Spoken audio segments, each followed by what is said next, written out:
자, 오늘 또 하루를 시작합시다. 오늘은 누가복음 22장, 누가복음 22장 35절로부터 시작합니다. 누가복음 22장 35절로부터 시작합니다. 가능하면 오늘 누가복음 다 끝내고 다음 주부터는 요한복음을 시작하기로 합시다. 자, 시작합니다. 누가복음 22장 35절부터입니다. 저희에게 이르시되 내가 너희를 전대와 주머니와 신도 없이 보내었을 때에 부족한 것이 있더냐? 가로되 없었나이다. 이르시되 이제는 전대 있는 자는 가질 것이요 주머니도 그리하고 검 없는 자는 겉옷을 팔아 살지어다. 내가 너에게 말하느니 기록된 바 저는 불법자의 동류로 여김을 받았다 한 말이 내게 이루어져야 하리니 내게 관한 일이 이루어감이니라. 저희가 여짜오되 주여 보소서 여기 검 둘이 있나이다. 대답하시되 족하다 하시니라. 자, 이제 이 말씀은 예수님이 이제 십자가에 달리시기 전에, 그러니까 감람산에서 잡히시기 전에 가룟 유다와 함께 제자들이 이제 만찬을 가지죠. 예수님이 이제 너희들 중에 나를 팔 자가 있다. 그러면서 이제 베드로에게 네가 새벽닭이 물기 전에 나를 3번 부인하라. 이 말씀까지를 지난주에 했어요. 자, 그런데 이제 오늘 이어지는 35절부터의 말씀은 예수님이 앞에 제자들 둘씩 또 달리 70인들을 또 짝을 지어서 전도를 내보낼 때 아무것도 가지지 않은 상태로 내어보내시면서 어느 집에 가서 평안을 빌고 그 집에서 너희를 받아들이거든, 즉 영접하거든. 그 집으로 묵고 집을 옮기지 말라. 만약에 너희들 영접하지 않으면 뭔지라도 털어라. 이런 말씀이 있었죠. 이제 그 말씀을 연상하시면서 이 말씀을 봐주시기 바랍니다. 그래서 이제 그때는 아무것도 가지지 말고 가라고 예수님이 말씀하셨어요. 그런데 여기서는 이제 다 가지라 이렇게 말씀하세요. 지금 여기 전대, 주머니, 그 다음에 이제 검 이렇게 나와요. 겉옷을 팔아서 검을 사라는 말씀까지 여기 나와요. 다 이게 우리가 보면은 전대, 돈, 주머니, 이런 거 다 이제 우리가 세상으로 주머니라는 게 떡 주머니입니다. 먹을 거 주머니입니다. 전대와 주머니를 구분하시기 바랍니다. 그런데 이제 겉옷을 팔아서 검을 사라. 그리고 검 없는 자는 겉옷을 팔아서 검을 사라. 검 없는 자입니다. 그러니까 검이 있는 자도 있고 전대도 있는 자도 있고 없는 자도 있고 주머니도 있는 자가 있고 없는 자도 있고 그렇다는 의미가 여기 들어있어요. 그럼 우리가 전대는 흔히 하는 말로 돈주머니니까 오늘날로 말하면 지갑이잖아요. 그럼 여기에 돈을 채워가지고 다니라는 말이냐? 아니요. 전부 다 하나님 말씀으로 생각하시면 됩니다. 하나님 말씀. 전부 하나님 말씀. 여기 지금 주머니가 특히 이제 그런 의미를 가지고 있고 검이 그런 의미를 가지고 있어요. 주머니는 떡을 넣는 것이기 때문에 떡은 곧 하나님의 말씀, 예수 그리스도의 피와 살 이렇게 나오죠. 그래서 구약에서는 광에서 이스라엘 백성들에게 하나님이 만나를 주셨고 예수님이 말씀하시죠. 그건 모세가 준 것이 아니라 내 아버지가 하늘에 계신 내 아버지가 주신 것이다. 이런 말씀하시고 이제 요한복음 이제 앞에도 얘기했지만 다음 주부터 이제 요한복음 들어갈 때 요한복음 6장에는 예수님 자신의 피와 살이 영생의 양식이라고 말씀하시죠. 지난주에 한 앞에 말씀에서도 만찬에서 자기 피와 살을 제자들과 함께 나누죠. 이것을 우리가 최후의 만찬이라고 잘 아는 바와 같습니다. 그래서 그 말씀들을 바탕으로 지금 35절에서 38절까지 기록된 말씀을 봐야 됩니다. 그러면 이제 주머니나 전대는 이제 하나님의 말씀이라고 하고 그 다음에 이제 여기 겉옷을 팔아서 검을 사라고 그랬는데 요 지금 검은 지금 특별히 겉옷을 팔아서 검을 사라, 검 없는 자 이렇게 나왔죠.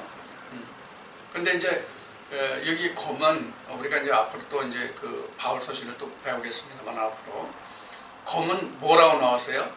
성령의 말씀, 하나님의 말씀, 성령의 검 이렇게 나왔단 말이에요.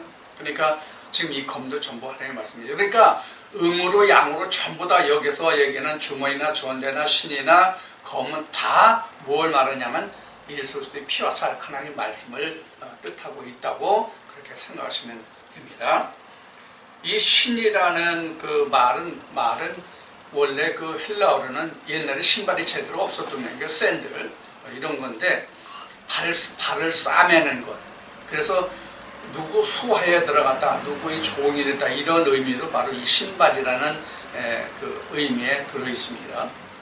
그러니까 우리가 복음으로 함께하면 누구의 수하가 되는 거예요? 하나님의 수하, 주님의 수하가 되는 거죠. 종이 되는 것이죠. 그런 의미로 우리가 생각을 해볼 수가 있습니다. 그래서 여기 겉옷을 팔아서 이렇게 했는데 이 겉옷은 이제 그 우리가 앞에서 그 출애굽이나 이때 그 말씀하실 때 이 겉옷이 히마티온인데 히마티온은 우리가 잘 아는 바와 같이 아론이 입었던 예복이 바로 히마티온입니다. 그리고 이 그 거룩한 제사장 복장이 히마티온이에요. 그거의 그 흉내가 오늘날 목사들이 입는 그런 가운이라고 볼 수 있어요. 그때 가운하고는 전혀 틀리지만요. 그렇게 볼 수 있고 그래서 목사 가운을 안수 받아야 목사 가운을 입을 수가 있죠. 바로 이제 이게 제사장 복장이라고 이제 볼 수가 있습니다. 그것이 바로 히마티온입니다. 근데 그 히마티온을 판다고 하는 것은 겉옷을 판다고 하는 것은 바로 뭐냐면 율법으로 진리를 산다 이렇게 생각하시면 됩니다. 그래서 율법으로 진리를 삼을 검 두 자루가 됩니다. 온전한 하나님의 말씀이 된다는 뜻이에요. 그런 의미로 이 말씀을 보시면 됩니다. 그 다음에 39절부터 봅니다. 예수께서 나가사 습관을 쫓아 감람산에 가시매 제자들도 쫓았더니 그곳에 이르러 저희에게 이르시되 시험에 들지 않기를 기도하라 하시고 저희를 떠나 돌 던진 만큼 가서 무릎을 꿇고 기도하여 가라사대 아버지여 만일 아버지 뜻이거든 이 잔을 내게서 옮기시옵소서 그러나 내 원대로 마옵시고 아버지 원대로 되기를 원하나이다 하시니 사자가 하늘로부터 예수께 나타나 힘을 돋더라. 예수께서 힘쓰고 애써 더욱 간절히 기도하시니 땀이 땅에 떨어져 핏방울 같이 되더라. 기도 후에 일어나 제자들에게 가서 슬픔을 인하여 잠든 것을 보시고 이르시되 어찌하여 자느냐 시험에 들지 않게 일어나 기도하라 하십니다. 지금 예수님이 이제 제자들에게 만찬되에 내가 팔리우리라 너희들 중에 나를 팔 자가 있으리라 이런 말씀이 끝나고 지금 제자들에게 내가 간 후에는 너희들이 전대도 주머니도 검도 신도 다 준비하라 이렇게 당부하시고 그러니까 이제 그 내가 없을 테니까 이제 예수님이 이제 요한복음에서 그렇게 말씀하세요. 내가 있는 동에는 낮이다 빛이다 낮이다. 근데 내가 없으면 이제 밤이 된다는 얘기예요. 그러니까 그때는 뭘 준비해야 돼요? 다 자기가 준비해야 돼요. 그러니까 그것을 이제 전대나 신이나 주머니나 검을 말씀하신 거고 그리고 제자들에게 그렇게 당부하시고는 이제 감람산에 올라서 마지막 될 일을 하나님께 기도하고 있는 거예요. 예수님이. 그래서 예수님이 기도하실 때 이렇게 말씀하시는 거죠. 이 잔을 내게서 비켜가게 하옵소서. 우리는 어쩌면 이 말씀에서 예수님이 십자가에 달리지 않기를 기도하는 그런 것으로 비춰질 수 있는 말씀이기도 합니다. 이 말씀을 보면. 그런데 분명히 예수님이 그 복음서에서 자기를 파는 가룟 유다를 인해서 말씀하실 때에 이 자는 낫지 아니함만 못하다. 인자는 인자의 길을 가거니와 이렇게 말씀하시거든요. 그럼 예수님은 지금 가룟 유다가 아니라 할지라도 십자가에서 죽어야 할 것을 이미 예수님은 아시는 거예요. 난 아버지의 뜻을 이루어야 한다고 말씀하시거든요. 그래서 지금 예수님은 지금 이렇게 기도하시는 것은 자신을 위해서 기도하는 것이 아니라 자기를 팔고 고꾸라질 가룟 유다를 위해서 기도하신다, 이런 생각을 우리가 해볼 수 있어요. 이 말씀에서 이 잔이 비켜가게 되면 가룟 유다의 계획하고 뜻했던 것이 어떻게 돼요? 수포로 돌아가잖아요. 그럼 가룟 유다가 쓰러지고 넘어질 일이 없게 되죠. 그런 것을 염두에 두지 아니하셨을까? 이런 것을 이 말씀 속에서 우리가 들여다볼 수가 있어요. 앞에 지금 방금 말씀드린 바와 같이 인자는 인자의 길을 가야 한다고 분명히 말씀하고 계시거든요. 나는 십자가에서 죽어야 할 것이라고 여러 번 말씀하셨거든요. 그런데 지금 가룟 유다의 배반으로 인해서 그 일이 지금 앞에 당겨진 그런 이제 일이 되잖아요. 자연스럽게 십자가에 달리셔도 되는데 예수님이 말씀하신 바로 하면, 그런데 이 말씀에서 보면은 가룟 유다가 예수 그리스도를 팔므로 인해 가지고 예수님이 자연스럽게 자기 스스로 십자가에 가는 길이 막혀지잖아요. 그런 것을 이 말씀에서 우리가 엿볼 수가 있습니다. 그래서 이제 제자들과 함께 이제 감람원에 가서 이제 기도를 하는데 제자들에게 당부를 하죠. 깨어서 기도하라고. 그리고 돌을 던져서 떨어질 만큼 거리니까 보통 우리가 돌팔매질하면 얼마나 가나요? 힘껏 던지면? 물론 야구 선수들 같은 경우는 많이 나가지만 일반 사람들이 던진다면 한 20m, 30m 나가겠죠. 한 그 정도. 그러니까 크게 소리를 지르면 들릴 수 있는 거리다, 이렇게 볼 수가 있죠. 그래서 예수님이 얼마나 열심으로 기도를 하셨든지 그 땀이 핏방울 같았다, 이렇게 여기는 묘사하고 있습니다. 실제 뭐 피는 아니었겠지만은 모르겠어요. 실제 피가 될 수 있을지도. 왜 이제 그런 생각을 해보게 됐냐면, 제가 산기도를 할 때 그때를 보면 지금은 그렇게 기도를 못합니다만은 기도할 때 보면은 막 온몸에 땀이 흥건하게 젖어요. 진짜 힘껏 기도하니까 그러게 되더라고요. 그래서 이제 예수님이 얼마나 기도에 심취하셨으면 이렇게 땀이 핏방울 같이 되었을까 하는 그런 생각을 우리가 해볼 수 있습니다. 그래서 이제 1차 기도가 끝나고 제자들에게 깨어서 기도하라고 그랬더니 와보니까 제자들이 어떻게 했어요? 슬픔을 인해 잠든 것을 봤다. 그러니까 제자들이 슬픔을 인했다는 것은 예수님이 십자가에 달려서 돌아가실 것을 예고하신 그것에 대해서 제자들이 슬퍼서 잠에 들었다, 이렇게 이제 이 말씀을 볼 수가 있는데, 이 말씀을 보면은 제자들이 깨어서 기도하지를 못하고 거기서 그냥 잠들었어요. 우리도 그런 게 있나? 상가 같은 데서 부모나 사랑하는 사람이 죽어가지고 심히 울다가 이렇게 지쳐서 쓰러지는 그런 상태가 아니었을까 하는 그런 생각도 이제 해봅니다. 이렇게 이제 예수님과 제자들이 감람원에서 이렇게 기도를 하십니다. 자, 그 다음에 47절로 이어집니다.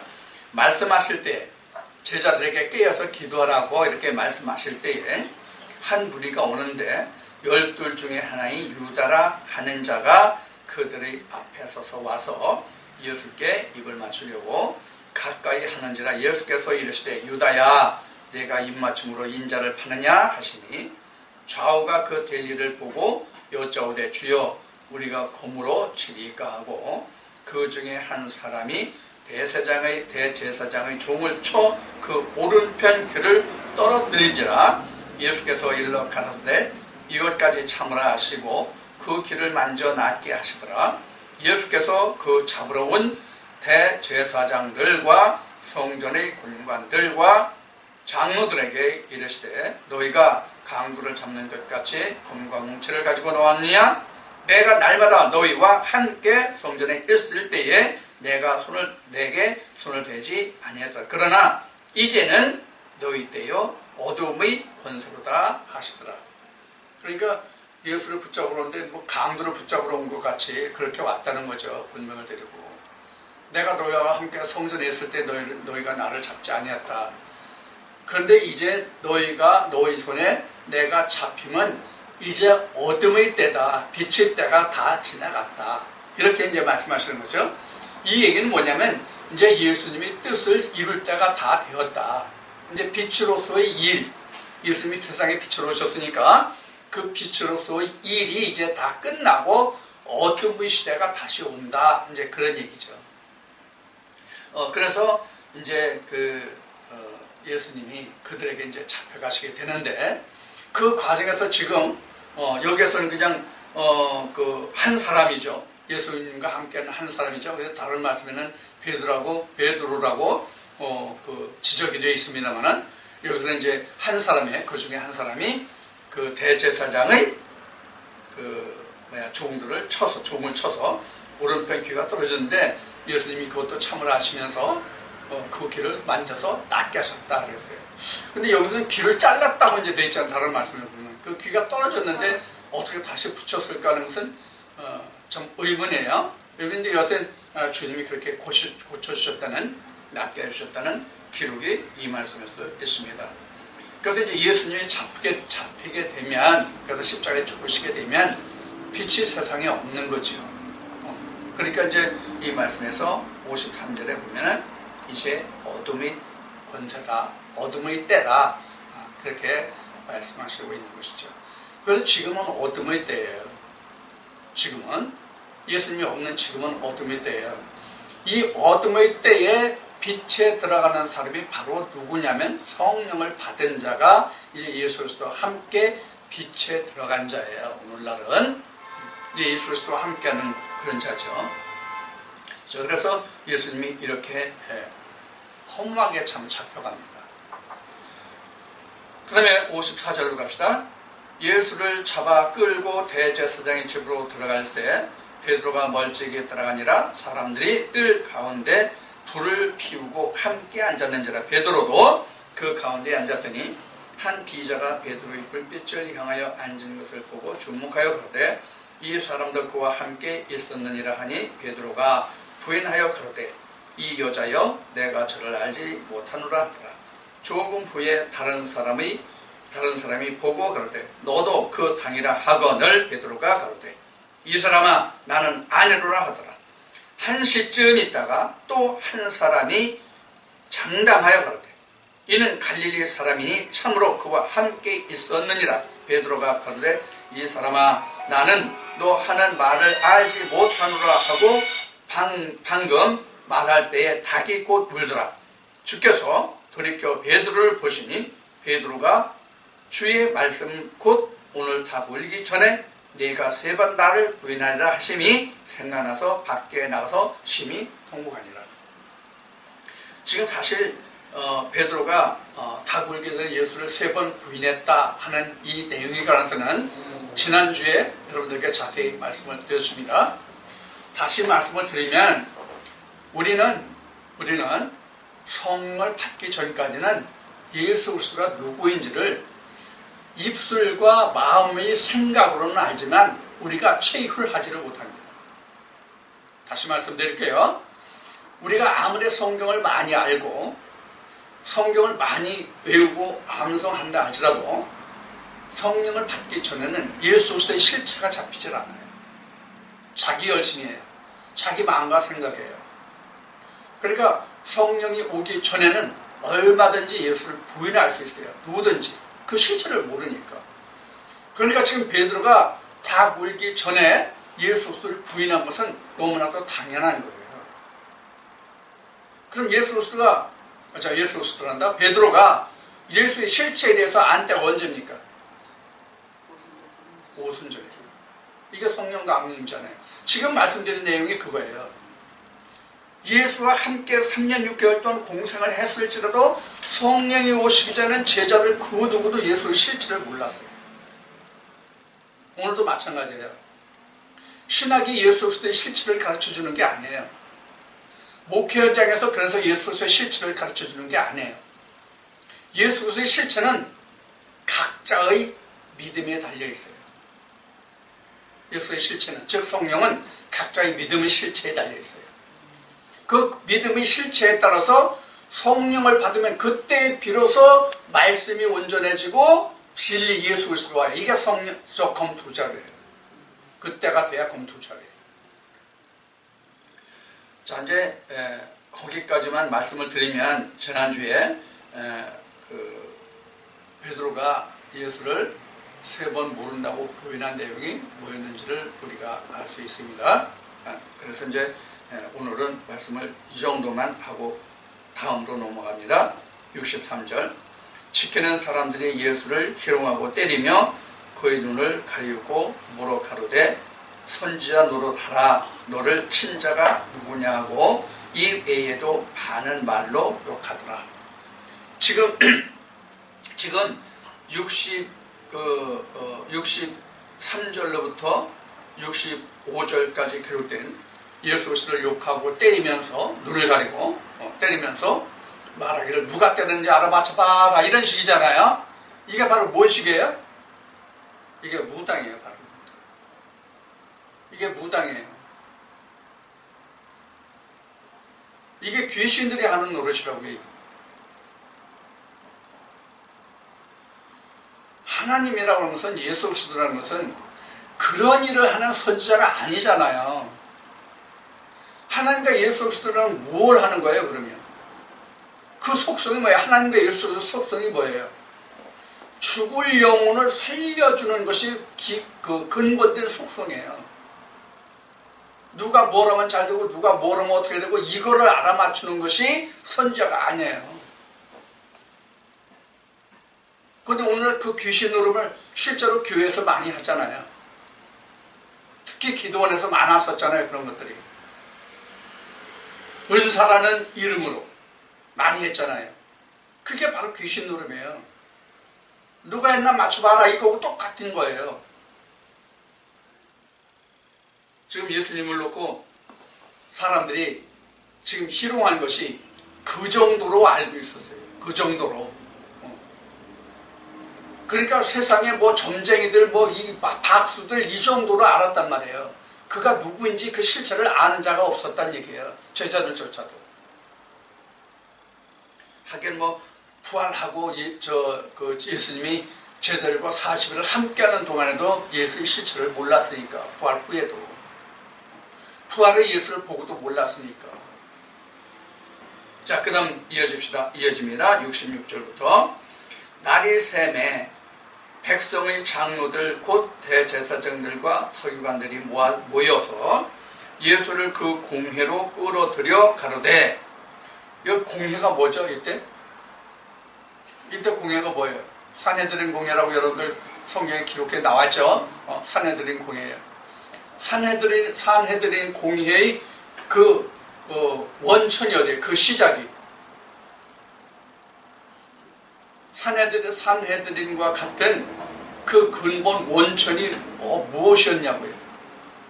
모세 때 70년 모세 때 있던 여호와의 총회예요. 여호와의 총회가 이때에는 산헤드린 공회에서 이스라엘 백성들을 좌지우지했던 거예요. 그러니까 장로회죠, 일종의 장로회 이런 거. 이스라엘 백성들이 치리가 모세 때 보면 모세가 혼자 다 치리하던 것을 모세의 장인이 와서 보니까 모세 혼자 하고 있잖아요. 백성들은 줄을 서서 기다리고 그 뜨거운 때야 끝에 사막에서. 그러니까 이드로가 야 모세야 너 이거 지금 할 짓 아니다. 그렇게 해가지고 뭐예요? 10부장 100부장 뭐 이런 거 세운 거 아니에요. 그래서 이제 장로의 그 제도가 생겼어요. 근데 원래 히브리인들은 애굽에 있을 때부터 아브라함 때부터 장로들의 제도가 사실은 있었어요. 그들에게. 그런데 하나님의 법이 생기면서 하나님의 법을 하나님의 말씀에 따라서 심판하고 판단하고 판결하는 것을 모세가 혼자 하는 것을 장로들을 세워서 10부장, 50부장, 100부장을 세워서 그들에게 간단하고 약한 죄와 허물 같은 것은 그들이 치리하게 해서 백성들의 편의를 도모했던 것이죠. 그런 것을 우리가 볼 수 있는데 여기서 지금 공회로 끌어들였다는 것은 이때 당시에는 산헤드린 공회입니다. 그 공회, 즉 여호와의 총회죠. 따지면 거기에 가서 이제 재판을 붙인 거죠. 67절. 가로되 내가 그리스도여든 우리에게 말하라. 대답하시되 내가 말할지라도 너희가 믿지 아니할 것이요 내가 물어도 너희가 대답지 아니할 것이니라. 그렇죠. 예수님이 내가 그리스도로 하면 그들이 믿어요? 내가 누구냐고 그들에게 물으면 그들이 대답할 수 있어요? 이제 이런 거예요. 그래서 예수님이 내가 대답해도 너희들 모르고 내가 질문해도 너희들 대답 못할 것이다. 지금 이렇게 단도직입적으로 지금 말씀하시는 거죠. 끊어서 66절 보면 내가 물어도 너희가 대답지 아니할 것이니라. 여기까지 말씀드렸고 69절 보면 그러나 이제 후로는 인자가 하나님의 권능의 우편에 앉아 있으리라 하시니 다 가로되 그러면 내가 하나님의 아들이냐 대답하실 때 너희 말과 같이 내가 그니라. 저희가 가로되 어찌 더 증거를 요구하리요 우리가 친히 그 입에서 들었노라 하더라. 그러니까 지금 우리가 친히 그 입에서 들었노라 한 그 증거가 뭐예요? 내가 하나님의 아들이라는 거예요. 감히 하나님의 아들이라 하는 말을 이때 받아들이지 못한 거예요. 2000년에 예수님만 이 말을 못 받아들였나요? 오늘도 똑같아요. 지난주에 말씀을 드렸듯이 지난 그 세미나 때 말씀드렸죠. 지난주에 요한복음 10장 이제 가면은 요한복음 10장 가면은 사람을 신이라 했다. 10편 82편 말씀을 인용해서 예수님이 말씀하세요. 그래서 하나님의 말씀을 받고 하나님의 말씀으로 거룩하게 해서 번역받은 자가 하나님의 아들이라는 말을 왜 참남 아들이냐 이제 이런 말씀이 이제 기록이 되는데, 자 하나님이 말씀으로 진리로 나음을 받으면, 진리로 나으면 10편 2편 말씀같이 진리로 나으면, 하나님의 말씀으로 나으면, 하나님이 나으면 하나님의 아들이죠. 하나님의 아들이면 신이에요 아니에요? 신이잖아요. 그래서 창세기 6장이면 하나님의 아들들 이렇게 나오죠. 하나님의 아들이 사람의 딸들과 자기가 좋아하는 여자를 찾아서 짝짓고 결혼한다 이렇게 얘기 나오잖아요. 이 말씀이. 그럼 하나님의 아들들이 신이 아니에요? 그래서 하나님의 아들들이 사람의 딸들과 결혼하면 뭐가 된다고 그랬어요? 육체가 됨이라 이랬어요. 신에서 육체가 됨이라 이렇게 나오잖아요. 그래서 하나님의 형상대로 지었다 이렇게 한 거예요. 창세기 1장에. 그래서 하나님의 형상대로 짓기 위해서 창세기 2장 7절에 생기가 들어가잖아요. 하나님 생기, 하나님의 말씀이. 자, 그와 같이 지금 성경은 모든 것을 예수 그리스도에 관해서, 하나님의 아들들에 관해서 기록을 하고 있는 거예요. 그래서 요한복음 1장 14절에도 말씀이 육신을 입는다 이렇게 기록을 하고 있는데, 오늘날 우리가 생각하는 말씀이 육신을 입었다는 것은 예수 그리스도 한 사람, 2000년 전에 예수도 한 사람으로 국한해놓고 보고 있단 말이에요. 그러면 복음서나 지금 구약에서 인용한 말씀과 같이 하나님의 아들들은 뭐냐고요? 하나님의 아들이 아니라 아들들 복수잖아요.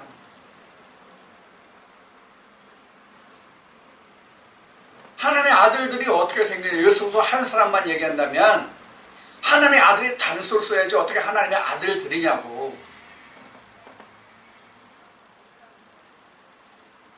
오늘도 하나님의 아들들이 많아지기를 나는 소원하고 하나님께 기도합니다. 다 하나님의 아들들이 돼야 하나님 우편 보좌에 갈 거 아니에요. 하나님 형상대로 지어져야 하나님 나라에 가지. 아들 돼야 그 아버지와 사는 거 아니겠어요? 아니 남의 집 자식 데려다가 내 새끼라고 키우고 저기 사는 사람이 있어요. 물론 양자가 있긴 하지만 우리가 곧 양자죠. 그러니까 따지면 세상에서 하나님은 땅의 자식이 하늘의 자식이 되니까 우리야말로 진짜 그야말로 양자죠. 그러나 하나님은 우리를 양자라고 하지 않아요. 본아들이라고 그러죠. 그 요한복음에 가서 이제 다시 우리가 나눠보고요. 그래서 예수님이 지금 이 말씀하시는 내가 그로라 이제 이 말씀은 이제 빌라도 법정에 가면 나오는데, 그래서 지금 예수님의 그 실체에 대해서 이렇게 아는 사람이 없어요. 우리가 2000년 전만 그렇다고 생각하면 안 돼요. 오늘날도 마찬가지란 말이에요. 말씀을 입은 자는 오늘날 다 예수 그리스도예요. 하나님의 아들이에요. 그 아들이 뭐예요? 아들들이란 말이에요. 자, 이 정도만 이제 말씀을 드리고, 이 말씀을 요한복음에 가서 또 우리가 나눠야 되니까 요한복음에 가서 나누기로 합시다. 자, 23장 넘어갑니다. 무리가 다 일어나 예수를 빌라도에게 끌고 가서 고소하여 가로되 우리가 이 사람을 보매 우리 백성을 미혹하고 가이사에게 세 바치는 것을 금하며 자칭 왕 그리스도라 하더이다 하니 빌라도가 예수께 물어 가로되 내가 유대인의 왕이냐 대답하여 가로되 내 말이 옳도다. 빌라도가 대제사장들과 무리에게 이르되 내가 보니 이 사람에게 죄가 없도다 하니 무리가 더욱 굳세게 말하되 저가 온 유대에서 가르치고 갈릴리에서부터 시작하여 여기까지 왔다는 것은 예루살렘까지예요. 예루살렘까지 와서 백성을 소동케 하나이다. 빌라도가 듣고 묻되 저가 갈릴리 사람이냐 하여 헤롯의 관할에 속한 줄을 알고 헤롯에게 보내니 때에 헤롯이 예루살렘에 있더라. 자, 지금 예수님이 잡혔어요. 예수님을 잡혀가지고 가이사에게 세 바치는 것을 금했다고 지금 이렇게 송사하고 있어요. 예수님이 가이사에게 세 바치는 것을 금했습니까? 아니요. 금하지 않았습니다. 분별했어요. 가이사의 것은 가이사에게, 하나님의 것은 하나님께 이렇게 분별했지 가이사에게 세 바치기를 금하지 않았어요. 그럼 뭐예요? 거짓 고소죠. 거짓 송사를 하는 거죠. 지금 죄를 뒤집어 씌우려고. 그러면 실제로 예수님이 가이사에게 세 바치는 것을 금했다는 이 송사가 이루어지게 된 근본적인 동기가 무엇입니까 도대체? 근본적인 동기가 뭐예요?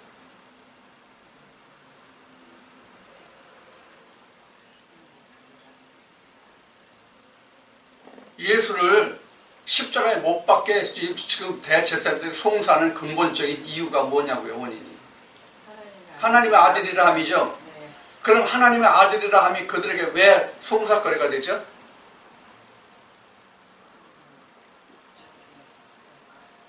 자기들이 밥그릇이 있잖아요. 자기들의 밥그릇. 자기들이 전하는 게 다 마귀요 사단이요 뱀새끼 독사의 새끼들이라고 하니까 자기네들이 밥그릇이 좌지우지 하잖아요.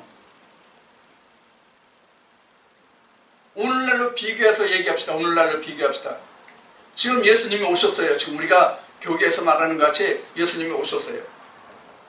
예수님이 오셔가지고 어느 교회 목사를 너는 마귀 사단 뱀새끼 독사새끼야 이렇게 했다면 그 사람들이 주의 종으로 타면서 이 세상에서 떵떵거리고 살 수 있겠어요? 살 수 있겠냐고. 쫓겨가고 도망가야 되잖아. 쉬운 예로 밥그릇이 떨어져 나가잖아. 그게 문제란 말이야. 그게 지금 예수 그리스도가 십자가에 못 박히게 된 가장 근본적인 동기가 목구멍에 포도청이었단 말이에요. 쉬운 얘기로.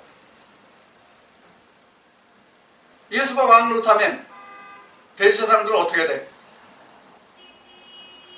자기 밥그릇 떨어지는 거지 뭐 어떻게. 깡통 들고 나가야지. 그러니까 빌어먹자니 부끄럽고 땅을 파자니 힘들고 그런 얘기가 나오는 거예요. 그럴 수도 옵니다. 이제 내가 어느 게 뭐 몇만 명 다스리는 거느리는 목사였는데 이 소리 찍스 못합니다. 이제 앞으로 그거 보세요. 바로 이제 그런 일이 2000년 전에 있었다고만 생각하지 마세요. 오늘날도 똑같아요. 오늘날 예수 그리스도가 제가 여러 번 말씀드리지만 예수 그리스도가 방금 말씀드린 대로 예수 그리스도가 재림하셨다. 예수 그리스도가 재림하셨다. 2000년 오신 같이 육신을 입고 오시던 아니 오늘날 육신을 입고 온다 아니면 부활체로 오신다 이게 설이 분분하지만 육신을 입고 오셨다 2000년 전 같이. 그러면 당신은 메시아입니다. 이럴 것 같아요? 부활체로 오셨다. 총 빵빵 쏴도 안 죽어. 그럼 뭐라고 하세요? 저 귀신이다 이럴 거 아니에요 지금? 이 말씀은 이제 히브리 말씀에 가면 다 나와요. 그래서 다시는 그렇게는 안 오신다고 나와요.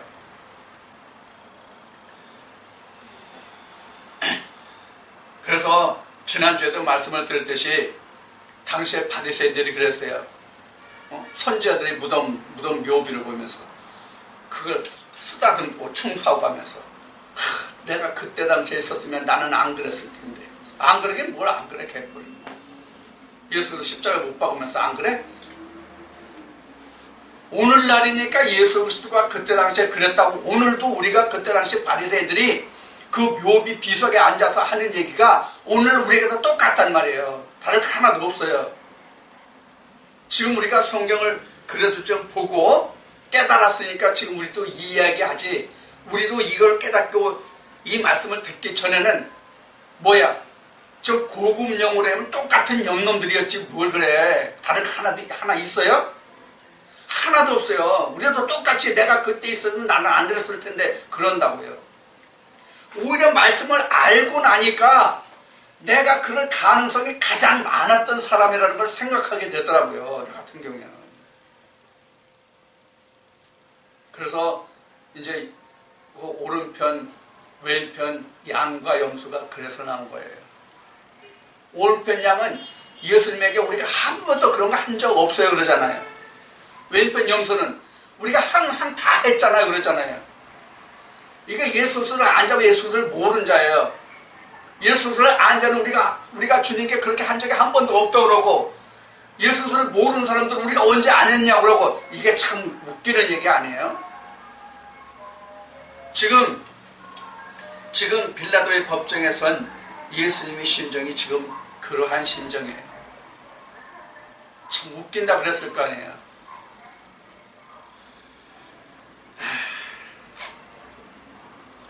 그래서 지금 그 빌라도는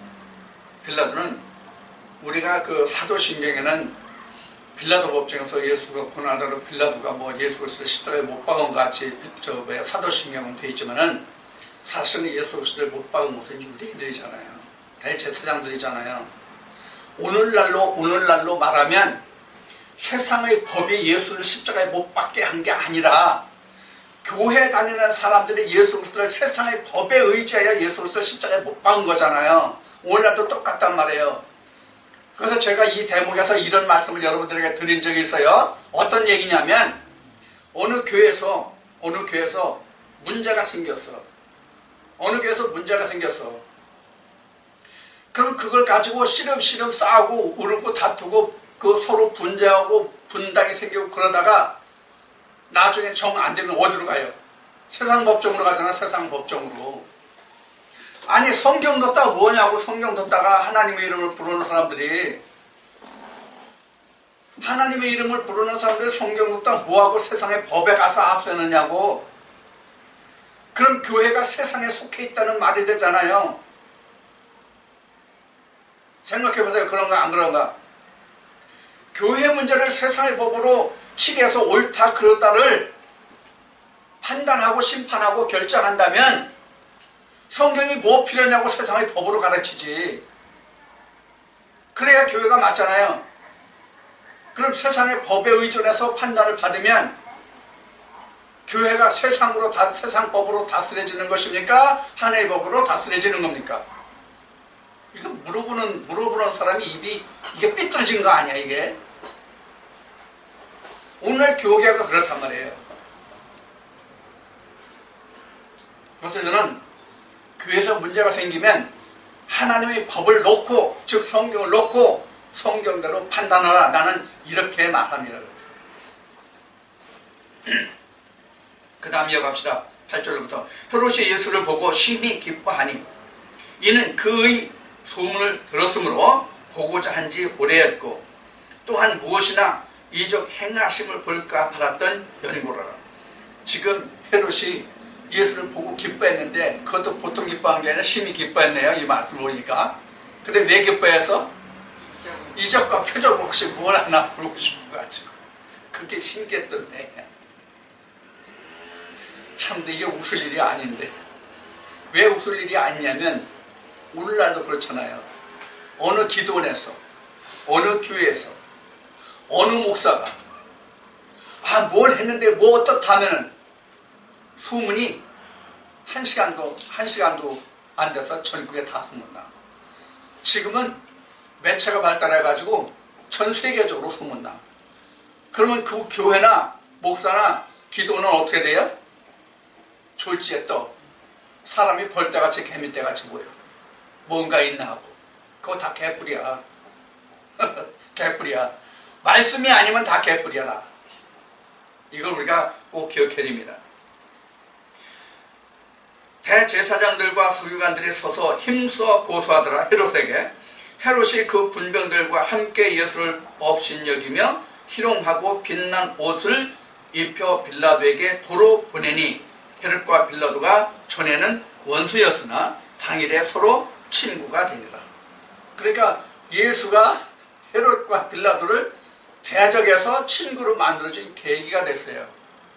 이게 그래서 세상으로서는 화목이 됐는데 예수님은 지금 십자가에 달리셔야 돼요.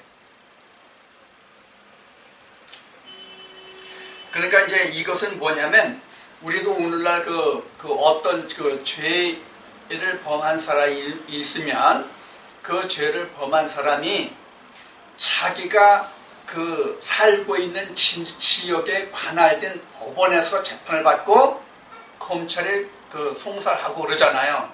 마찬가지란 말이에요. 그래서 지금 갈릴리를 당시에 통치하던 사람이 누구였어요? 헤롯이었단 말이에요. 그런데 헤롯이 그 당시에 갈릴리의 그 분봉왕이었는데 지금 예수님은 지금 어디에 있어요? 예루살렘에 있단 말이에요. 근데 여기에 예루살렘에 지금 헤롯이 와 있어.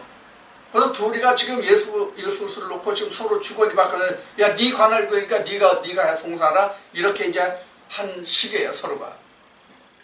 그래서 이제 빌라도에게 다시 헤롯이 예수를 그 옷을 입혀서 보내죠. 그 다음에 이제 13절부터 빌라도가 대제사장들과 관원들과 백성을 불러 모으고 이르되 너희가 이 사람을 백성을 미혹하는 자라 하여 내게 끌어왔도다. 보라 내가 너희 앞에서 사실하였으되 사실하였으면 신문하였다는 얘기예요.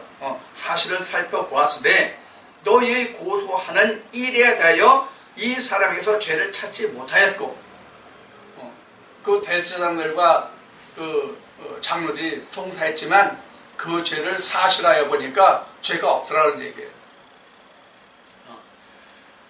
사실하였으되 너희 고소하는 일에 대하여 이 사람에게서 죄를 찾지 못하였고 헤롯이 또한 그렇게 하여 저를 우리에게 도로 보내었도다. 보라 저희 행한 것은 죽일 일이 없느니라. 그러니까 헤롯이나 빌라도나 지금 대제사장들과 유대 장로들이 지금 송사했지만은 어느 쪽에서도 그를 죽일 만한 죄가 없다는 거예요. 죽일 만한 죄를 찾지 못했어요. 사실을 확인해 봤을 때. 자, 그래서 지금 죽일 일이 없다 하는 말에 대해서 어떻게 반응이 나오는지 한번 봅시다. 16절에 그러므로 때려서 놓겠노라. 무리가 일제히 소리질러 가로되 이 사람을 없이하고 바라바를 우리에게 놓아주소서 하니. 그러니까 이때 이제 송사하면 이때 그 형법이 막 곤장을 때리는 곤장이라는 게 나오죠. 태장. 우리나라는 태장이라고 그러죠. 곤장, 태장. 이것을 치게 돼 있는데 그걸 매를 쳐서 내보내겠다고 하니까 아니다 이거지. 아니다. 예수를 죽이고 바라바를 내어달라. 지금 그 말씀까지가 여기서 기록됐어요. 바라바를 우리에게 놓아주소 하니 이 바라바는 옥중에서 일어난 밀란과 살인을 인하여 옥에 갇힌 자로라. 그러니까 바라바는 뭐예요? 살인자예요. 밀란을 일으키고 살인을 한 자예요. 그래서 이 바라바가 이런 사람이라는 말이 있어요. 어떤 이때 지금 유대인들이 지금 로마의 식민 지배하에 있죠. 로마의 지배 식민지 하에 있는데 이 바라바가 이 그 로마에 대항해서 그들을 죽이고 했던 이제 그런 것으로 회자되고 있어요. 그러니까 유대인들에게는 바라바는 의인이에요. 바라바는 그 자기 민족의 독립을 위해서 자기 목숨을 버리지 않고 그런 일을 벌였기 때문에 로마 사람들로 보기에는 살인자지만 유대인들로 보기에는 뭐예요? 애국자란 말이에요. 그러니까 예수를 죽이고 밀란을 일으키는 우리 밧줄을 자꾸 끊으려고는 그 예수를 믿게 보고 바라바는 좋게 본 거죠. 그렇게 해서 이제 예수와 바라바를 이제 바꾸는 거죠. 그래서 20절 말씀에 빌라도는 예수를 놓고자 하여 다시 저에게 말하되, 빌라도는 어떻게든지 예수를 놓으려고 했어요. 근데 앞에 말씀드렸듯이 사도신경은 왜 빌라도에게 권을 받고 예수 그리스도가 십자가에 못 박혔다고 사도신경은 되어 있냐고요. 이거 유대인들이 책임 회피 아니에요. 이거는 대제사장들 유대인들이 지금 책임 회피하는 거잖아요. 이거를 만든 사람이 누구예요? 로만 카톨릭이에요. 이 사도신경 만든 사람들이. 그래서 자기네들의 죄를 전가시킨 거죠. 로마 정권에. 저희는 소리질러 가로되 저를 십자가에 못 박게 하소서, 십자가에 못 박게 하소서 하는지라 빌라도가 세 번째 말하되, 이 사람이 무슨 악한 일을 하였느냐? 나는 죽일 죄를 찾지 못하였나니 때려서 놓으리라 한데, 저희가 더욱 큰 소리로 재촉하여 십자가에 못 박기를 구하니 저희의 소리가 이긴지라. 이에 빌라도가 저희의 구하는 대로 구하기를 언도하고, 저희의 구하는 자 곧 밀란과 살인을 인하여 옥에 갇힌 자를 놓고 예수를 넘겨줘 저희 뜻대로 하게 하니라. 그러니까 예수 그리스도는 이 말씀에 기록된 바로 이게 어떤 특별한 설명이 필요 없죠. 영해가 필요 없죠. 이 말씀은. 지금 빌라도는 무엇가 더 두려웠던 거예요? 예수의 무죄함과 밀란과 어느 쪽이 더 두려웠던 거예요? 밀란이 더 두려웠어요. 그럼 빌라도가 밀란을 더 두려워한 원인이 뭐예요? 가이사한테 자기 분봉왕의 직분을 뺏길까봐. 이도 결국은 그래서 불의에 굴복한 것은 사실이에요. 빌라도도. 만약에 이런 생각을 해봐요. 이 말씀의 대목에서. 만약에 빌라도가 밀란을 날 것을 우려했을지라도 강력한 로마군이 있으니까, 그들에게는, 빌라도에게는 강력한 로마군이 있으니까 그들로 제압을 한다고 생각을 하고, 그래도 강한 마음으로 예수의 그 무지함을 알고 시기질주의라는 것을 이미 알았거든요. 빌라도가. 그러면 예수를 놓아주고 바라바를 로마 쪽에 대항했으니까 그를 죽게 했으면 오늘날 기독교 역사는 어떻게 됐을까? 그런 생각을 해보게 돼요. 그런데 이건 어디까지나 사람의 생각이죠. 예수 그리스도가 이때 가룟 유다를 인해서 십자가에 못 박혀 하신 것은, 이것은 예수님이 기도하신 바와 같이 아버지의 뜻이라고 봐야 돼요. 그렇지만 피해가게 하셨을 거 아니에요. 그럼 예수 그리스도도 하나님이 주신 정상적인 길을 가셨을 것이고, 가룟 유다도 목매달아 죽게 되는 그런 일은 없었을 것이고, 실패로 들어갔으면 돌이켜서 다시 회개할 수 있는 그런 기회가 있었을지도 모르잖아요. 이런 이제 생각을 해보게 됩니다. 그래서 이제 예수가 결국은 밀란을 염려한 빌라도가 그냥 묵인한 거죠. 묵인한 거. 묵인해서 그럼 내 뜻대로 해라, 이렇게 된 거란 말이에요. 그래서 예수님이 말씀하실 때 하나님이 그 권세를 주지 아니하시면 이렇게 나온 거예요. 그러니까 그 권세도 하나님께로부터 받은 거다는 얘기예요. 세상의 권세도. 그런 것을 우리가 이 말씀에서 좀 살펴볼 수 있고요. 그 다음에 26절부터 보면 저희가 26절부터는 좀 쉬었다 할까요? 자, 26절부터는 좀 쉬었다 합시다.